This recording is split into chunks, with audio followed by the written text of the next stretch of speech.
Bon matin tout le monde et bienvenue dans ma petite cuisine. Alors ce matin je vous fais une petite vidéo rapide sur les petits oignons blancs parce que j'ai mis un post la semaine dernière dans un de mes groupes de déshydratation et les gens m'ont posé plein de questions. Pourquoi je coupe des petits oignons, comment je les déshydrate, quel est le type de coupe. Donc je me suis dit je vais faire une vidéo, ce qui permet de répondre à tout le monde en même temps. Alors ça me prend du temps de la faire, mais après tout le monde peut la visionner. Je n'ai pas besoin de répondre 100 fois à la même question et ça permet aussi aux gens d'apprendre. Donc, vous voyez, j'ai des petits oignons blancs, donc j'en ai une grosse quantité. Souvent, je les choisis pour avoir du vert. Alors, mes petits oignons blancs sont toujours en train de pousser, mais j'ai des tamias-rayés qui ont bien aimé mes petits oignons blancs et ils se sont amusés à courir dans mes plantations, donc ils en ont détruit énormément. Donc, j'ai été acheter mes petits oignons blancs au marché. Alors, pensez, si vous faites des lactofermentations, ou vous faites des fermentations, des vinaigres ou du kéfir ou peu importe, à garder tous les élastiques. Moi, je garde tout le temps tous les élastiques. Si vous ne les utilisez pas, vous pouvez toujours les garder et les offrir dans des bazars parce qu'il y a des gens qui les achètent. Moi, je me fais des pots entiers d'élastiques parce qu'il y a énormément d'élastiques sur les produits qu'on achète. Donc, quand on a fini de dire ceci, alors voilà les petits oignons blancs. Alors je pense que on pourrait aller tout déshydrater. Moi ce que j'aime faire c'est que je garde la tête de mes petits oignons blancs. Alors je vais aller faire une omelette ou je vais aller faire une pizza avec les petits oignons blancs ou je vais les mettre en lactofermentation. Donc j'aime bien garder les têtes et je vais aller réutiliser tout le vert et quand même une petite partie du blanc que je vais déshydrater. Alors pour les petits oignons, on ne se fatigue pas. Alors on fait des tranches. Alors vous pourriez aller les couper très petits, mais moi je ne vois aucun intérêt parce que par la suite de toute façon je vais aller les mettre en poudre.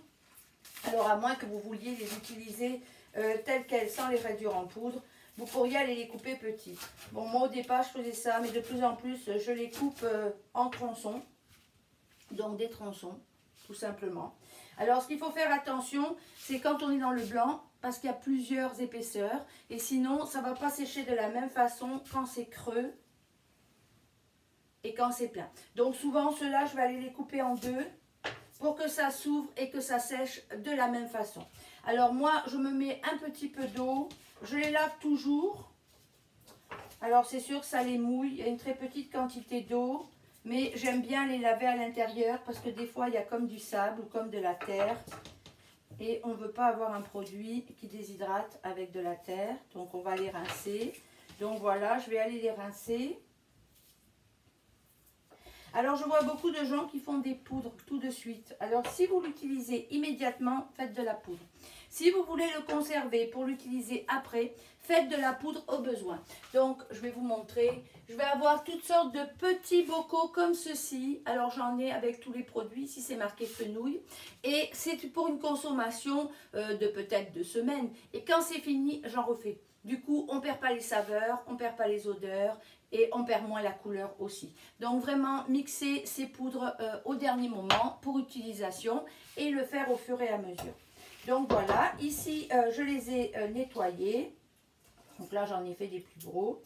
On essaye d'avoir une coupe qui est à peu près pareille. Bon, pour que ça sèche de la même façon. C'est surtout pour le séchage.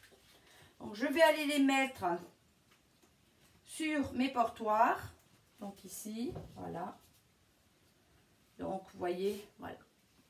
Alors, quand je fais des fleurs, je les arrange un par un. Ici, il n'y a aucun intérêt. Je fais juste, alors j'en avais préparé un à l'avance pour que la vidéo ne soit pas trop longue.